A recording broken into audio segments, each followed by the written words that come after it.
Doet u maar. Oké. Jezus. Holy Poop. What the f... Way of reproduction. Dat is niet normaal. Jesus Christ.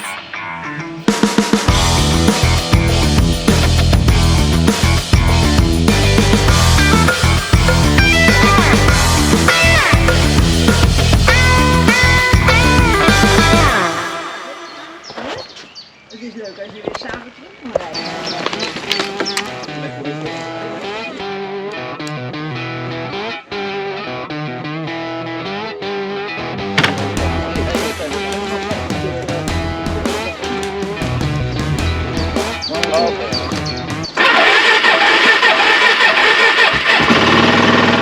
I'm gonna scream like a hound. Hello everybody and welcome to what I guess is kind of the second season of the Scandinavia of road trip. Last year I returned from a 2-month journey, traveling mostly off-road wherever possible through Scandinavia. And when I got back home, my dad was like, "Oh man, I want to go as well." And I was like, yeah, and I want to go with you.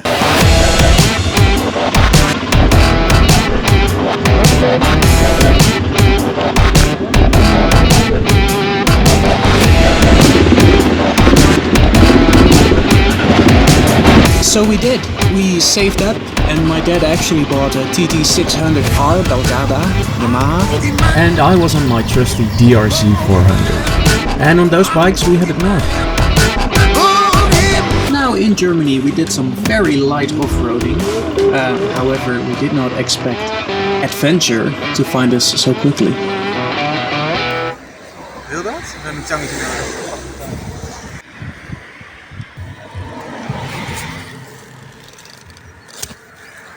Jezus. Holy shit. What the f... Dat is niet normaal. Jesus Christ. Now, we did have a spare tube with us, and the thing was, we were still in Germany and it was only the second day of our journey. So we decided to ask for help, because we thought we might still need our spare tire later in our travels. Ja, langzaam. Remmen. Ja, safety moet eraf. Dan vullen we hem.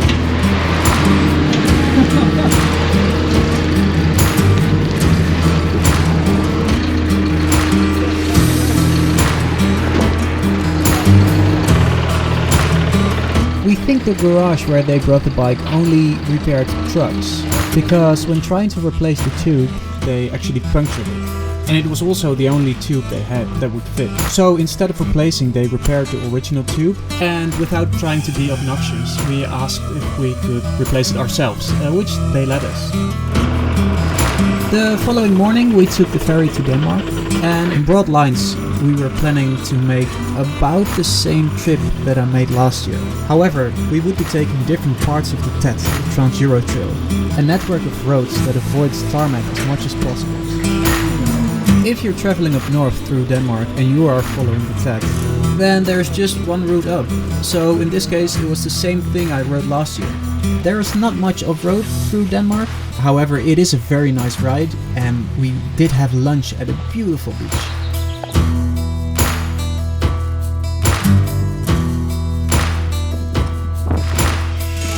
What was also the same as last year was this diesel engine ferry. And I was very eager to show this to my dad because I know he loves everything that's old and mechanical, especially when it smells of oil, gasoline or diesel.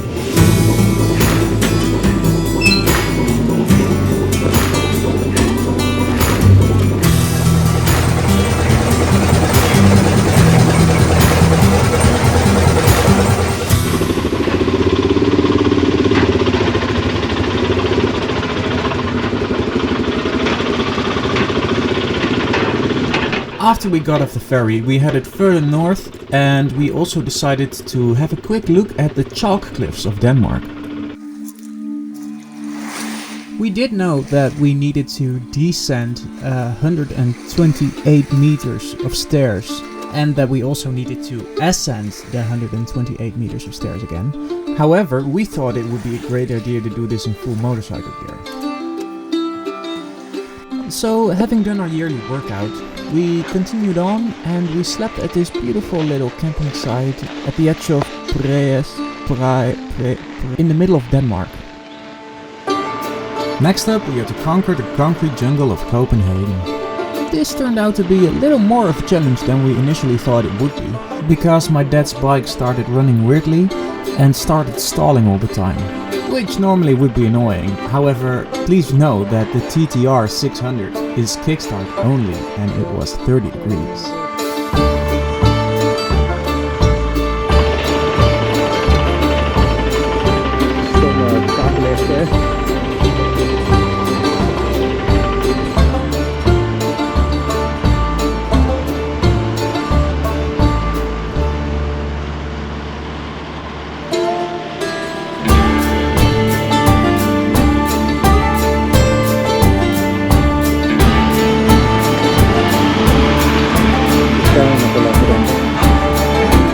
So we made it into Sweden, but the TTR was still running very poorly, and my dad actually worked until late in the night to try and discover what it could be, but alas, to no avail.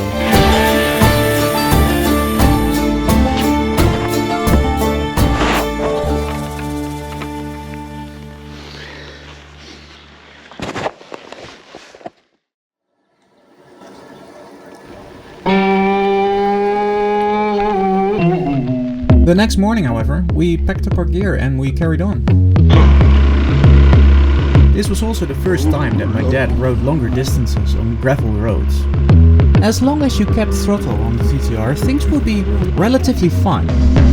But even given all that, I mean, still. Oké, eerste indruk van de Zweedse TET. Echt super. This was also when my dad discovered what was wrong with his bike. There's this rubber connection piece between the cylinder and the carburetor. And because of the TTR being an older bike, this piece of rubber was dried out and cracked, which meant it let in false air. So the next evening my dad started repairing. Hey Wouter, moet je dit zien? Herken je het hier?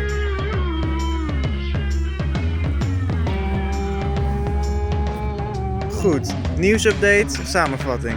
De motor ligt heel erg uit elkaar. Deze stam hier hebben we om het subframe te ondersteunen, want het subframe zit gewoon helemaal los. Dat hadden we nodig om de carburateur eruit te halen, omdat we dachten dat er valse lucht in zoog via de rubbers die daartussen zaten. En wat blijkt, die rubbers die zijn inderdaad dus door. Dus daar gaat een tube Deerco ertussen. Daardoor wordt de luchtdicht afgesloten en daardoor is het euvel eigenlijk zo goed als zeker opgelost. Pretty much, certainly, yes. However, there's one small detail that we overlooked. This liquid gasket dissolves when it comes into contact with gasoline. But we didn't know that yet, so that's a tomorrow problem. Nou, moment van de waarheid.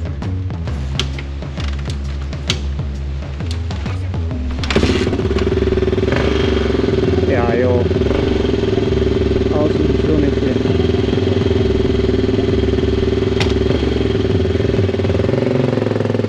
Geweldig.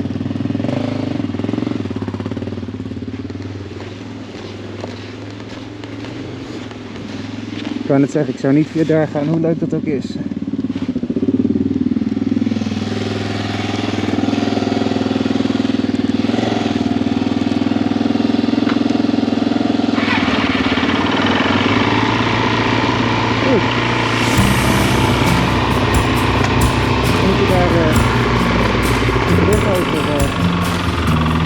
Zet die brug over.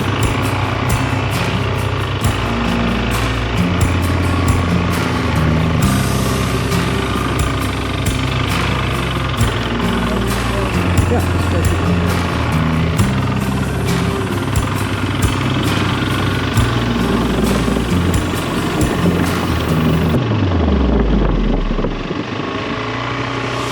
And so we continued, making our way up north, while in the meantime discovering our little dissolving gasket problem.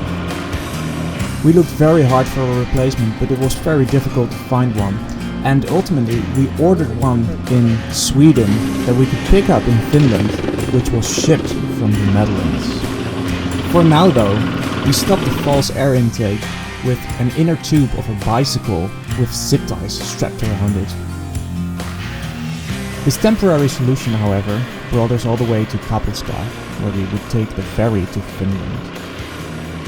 But that's for the next episode. For now, please indulge my little YouTube talk, where I ask you to subscribe and to press like if you actually liked, of course, and especially to leave a comment, because I really do enjoy reading those.